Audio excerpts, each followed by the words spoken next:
everyone, and welcome to another inspiring episode brought to you by the Enterprise World. Today, we are thrilled to be joined by a transformational leader, executive coach, strategist, and podcast host, Kelsey Waldrop, the founder of Potential on Point.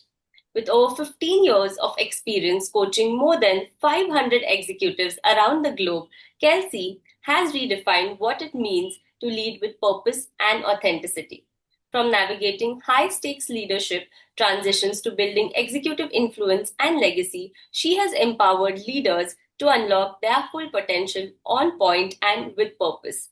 Get ready for a deep, insightful conversation on resilience, leadership, and what it takes to build a legacy without regrets. Let's dive in. Welcome, Kelsey. Thank you so much for having me today. Oh, it's our honor. So, we'll get started talking about your motivation behind starting Potential on Point. So, please tell us more about your journey and what inspired you to start Potential on Point. Absolutely. So, Potential on Point was founded at a pivotal moment in my life and my career. I found myself recently divorced, a single mother of two, and then the third perfect storm came when the organization that I had been with for 22 years laid off over 10,000 people. And I was part of that significant workforce reduction. And it was at that moment in time that I really realized that this was an opportunity. And so instead of seeing it as a setback, I chose to lean in. And the pivotal point, or excuse me, Potential on Point was something that I had been imagining for years. It was something I had always wanted to do. It's something that I felt called to do. So starting a business that was focused on executives at pivotal moments in their career, Potential on Point was my final credential. It was my opportunity to lean into everything that I coach executives on every single day. So how do you lean into uncertainty? How do you lean into discomfort? And how do you find the gift of opportunity and of learning? And so Potential on Point was born. And it's been just an exciting journey all the way along. And Potential on Point is all about how do you unlock the potential within on point. When on point means with precision. So this is all about helping people find the strategies and the approach, the frameworks, but also just the internal motivation and excitement that comes when we face significant transitions, both in our careers, but also in our lives. That sounds wonderful. So, what has been the most rewarding aspect of your work as an founder, as an executive coach, and as a podcast host? There's so many. There's so I know, many. multidisciplinary. The mission of Potential on Point is to help individuals not only see and believe, but to achieve significantly more than they believe is even possible in that moment today. So, the most exciting, the most rewarding is working with individuals who are at pivotal moments and who don't see and believe everything that is within them, the potential that is there, the opportunities that are in front of them. And I remember one of our earliest clients was a just phenomenal woman who was up for a promotion. And she wasn't sure if she was ready. And she wasn't sure that she needed another year or another 2 years even. And so helping to coach her, to be with her, to give her both the frameworks, but also just the space to explore herself, her work, her potential, and to help guide her through that process. She ended up in the promotion process and she ended up as what they called rock star ready. She was the number one candidate for promotion that year, and she hadn't thought that she was ready. So, moments like that, helping leaders really find what is within them and bring it to light, is the single most rewarding part of this role, of this business. And the fact that we get to do that at scale, and with such a diverse group of men, women, at various points in their careers, the just personal fulfillment that comes when that light turns on and that moment happens and to get to be a part of that, it is the most exciting thing. And I feel blessed every single day that I get to work with leaders and to have that trust. Because trust is currency, and that is an enormous investment that people make when they come to Potential on Point. It's about the investment of money, of time, which is our most precious commodity, but also of their trust that we're going to help them navigate. And that is an amazing job and an amazing purpose to get to do every single day. And I'm thrilled to be able to do it. That's fantastic. You're transforming lives one day at a time. So that's amazing. So, how do you define success in your field and what key indicators do you use to measure it?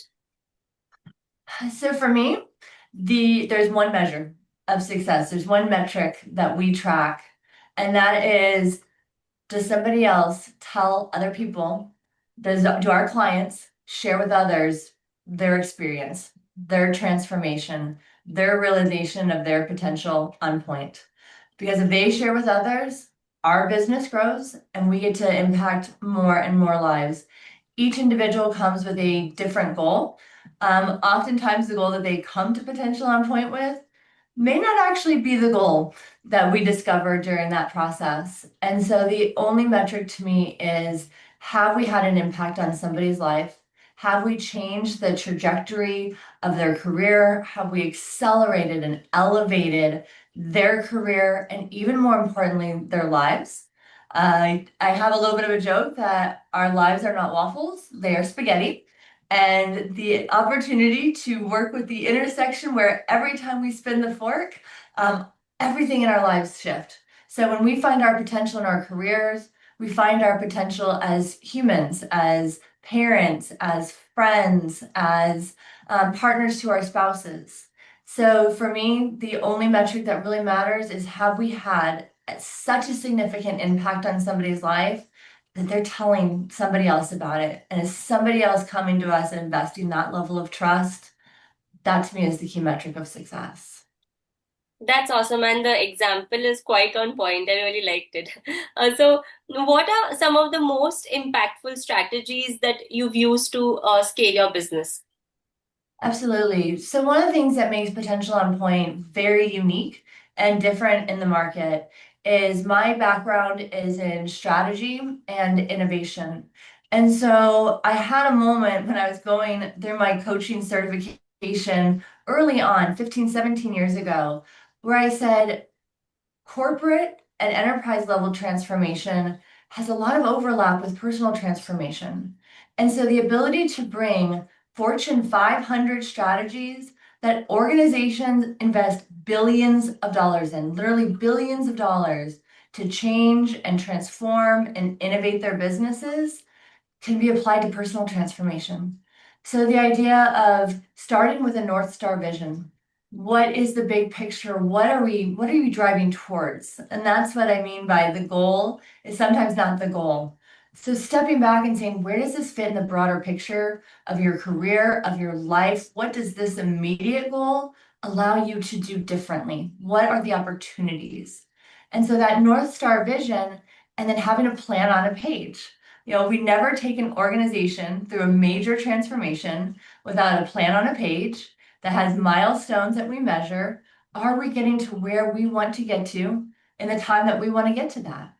And if we apply that to personal transformation, we apply it to our careers, all of a sudden, success is inevitable. We have the framework, we have the blueprint, and now we can bring in the executive coaching components.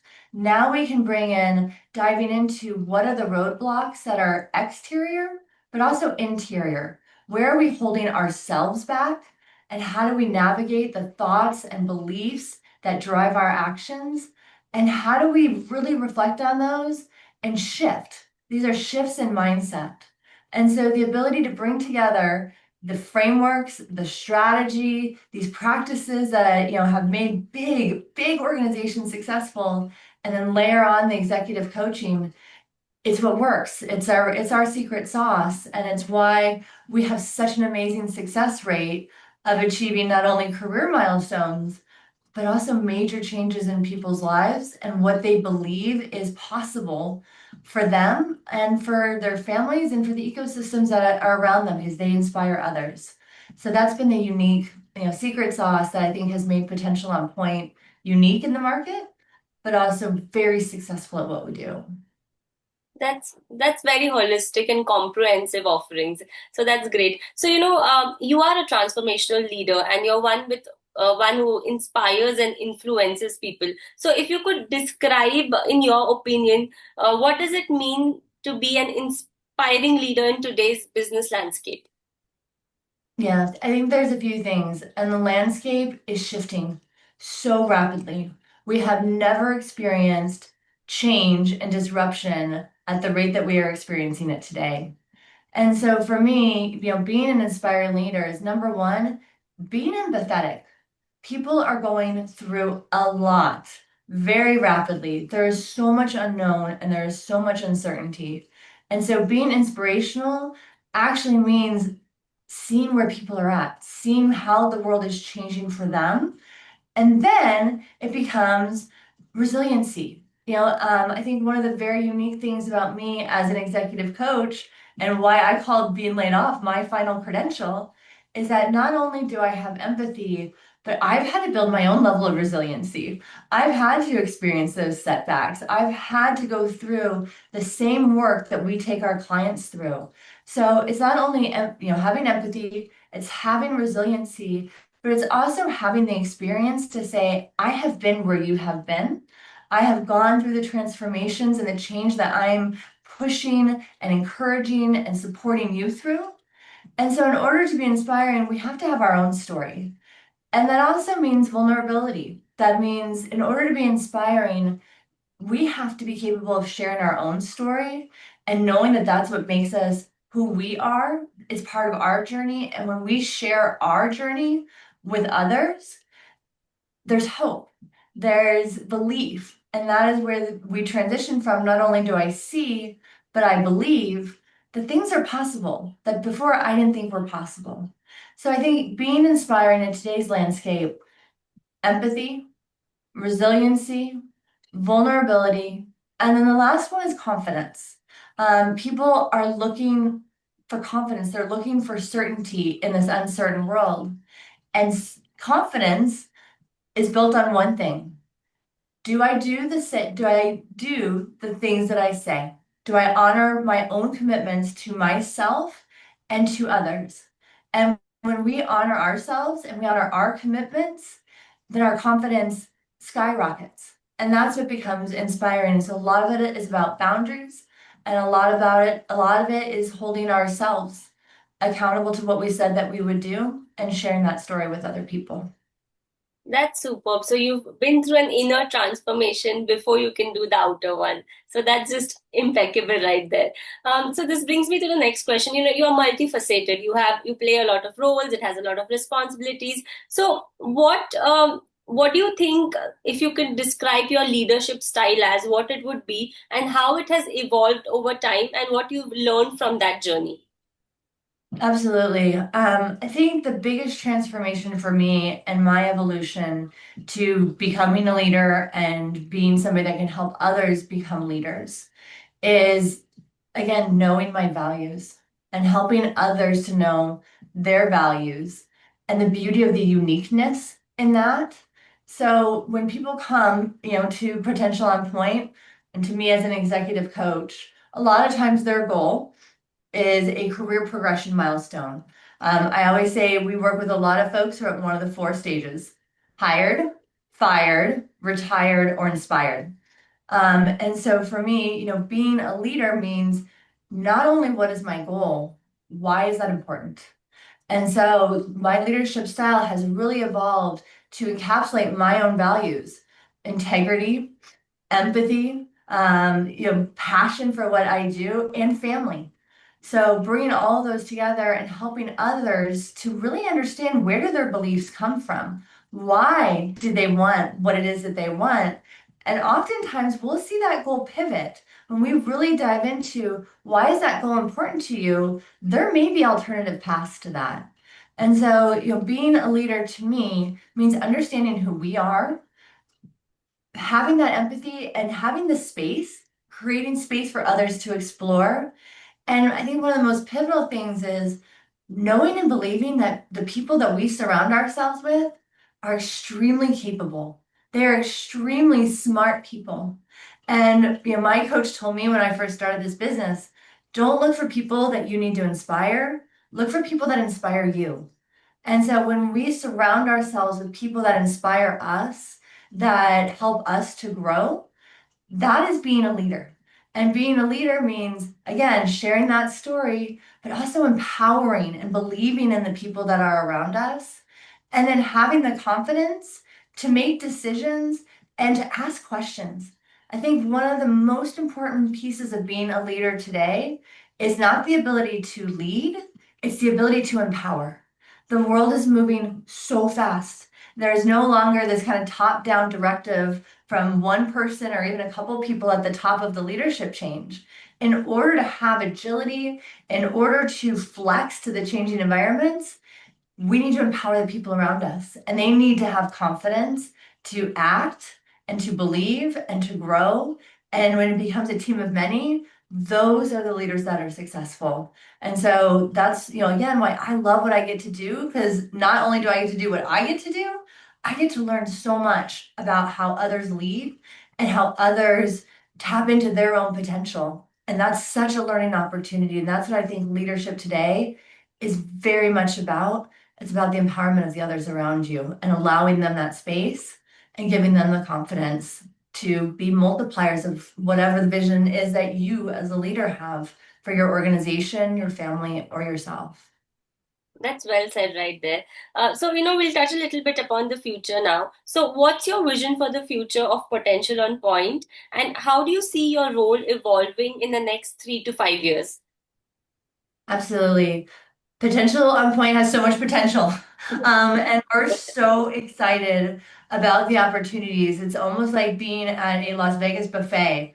And sometimes it's hard to choose, which is oftentimes, similar to the issues that our clients face. How do we choose from the opportunities that are in front of us? So what's really ahead for the future is we want to bring executive coaching that is not always in the price range or realistic for folks, especially those that are going through a transition, such as a layoff, such as wanting to leave a position, and bring it to everybody. So Potential on Point is really about having a portfolio of offering that remains very boutique, remains very hyper focused on the individual, because that is one of just the core values. This is not your traditional coaching program. This is not, a lot of coaches to me have become internet marketers. They're great at selling without having the inventory behind the beautiful storefront. And so for Potential on Point, it's about diversifying our portfolio of offerings. And it is about bringing on a team, continuing to bring on exceptional coaches that value what we value so that we can both create group cohorts, opportunities for people to work together in small, hyper-personal groups that have people that are going through the same transitions. How do we create opportunities for other people to connect? It's not about me, it's not about my team, it's about one of our superpowers of connection.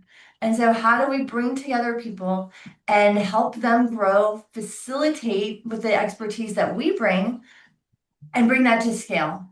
At the same time, we remain very focused, and my focus remains very much on senior leaders at pivotal moments in their careers that are defining their legacy and their future. Creating that space, having that confidence, and knowing it doesn't matter how senior you are, you still have the same fears. You still have the same explorations, oftentimes more than others.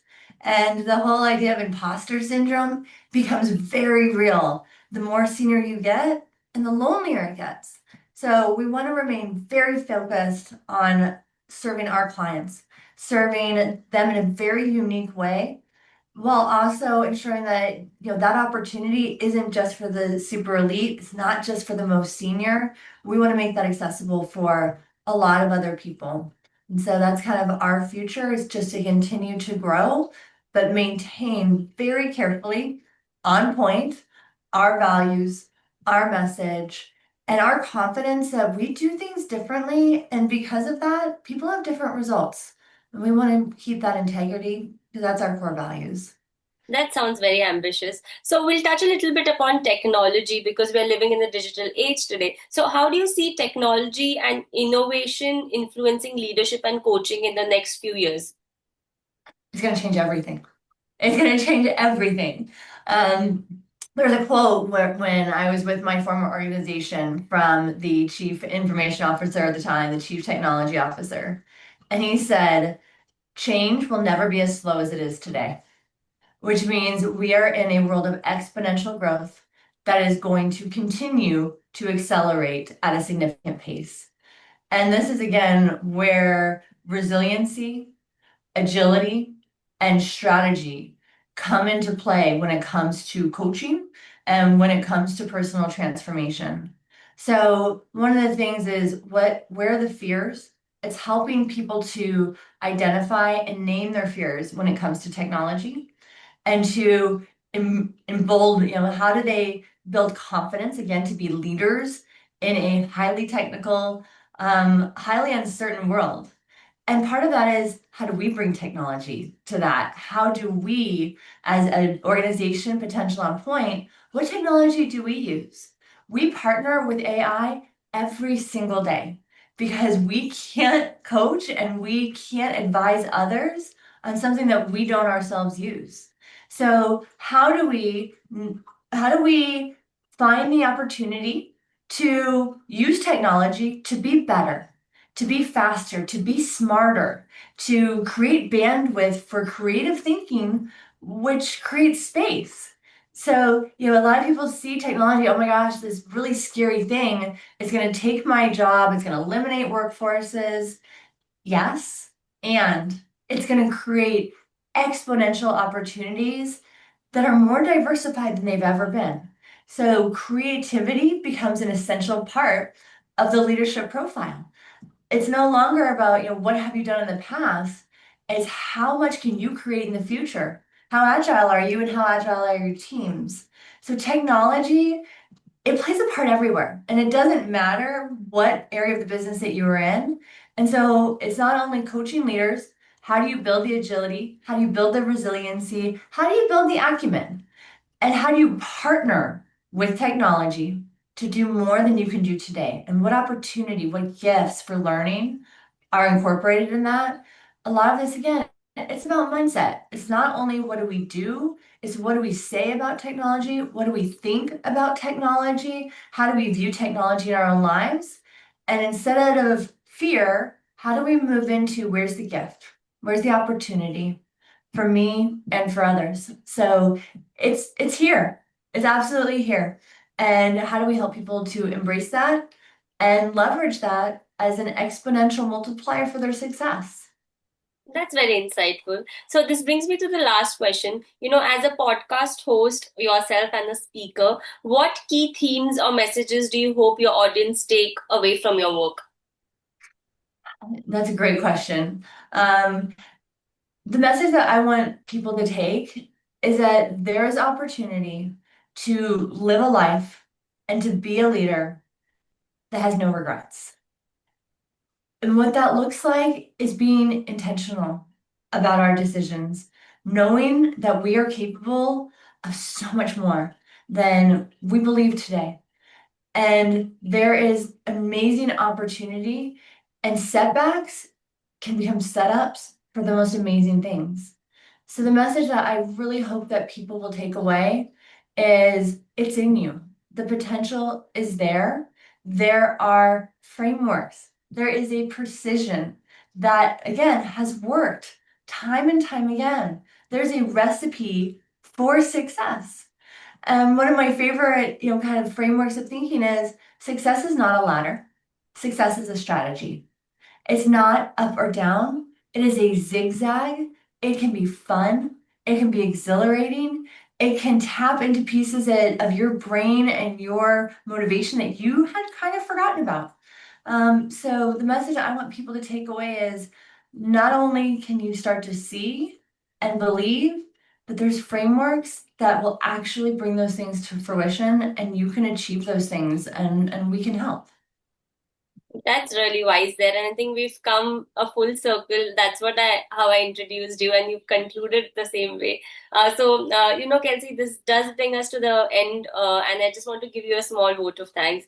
Kelsey, it has been a pleasure having you and talking with you today. So thank you so much for sharing all of your powerful insights with us today. I think your journey is a true testament to resilience, vision, and heart-centric leadership. So for everybody out there, don't forget to check out Kelsey's own podcast, which is Laid Off Life On. And for such, wisdom, and please be sure to follow her journey for updates and on leadership, strategy, and transformation. Until next time, please stay tuned and stay intentional and keep reaching your potential on point.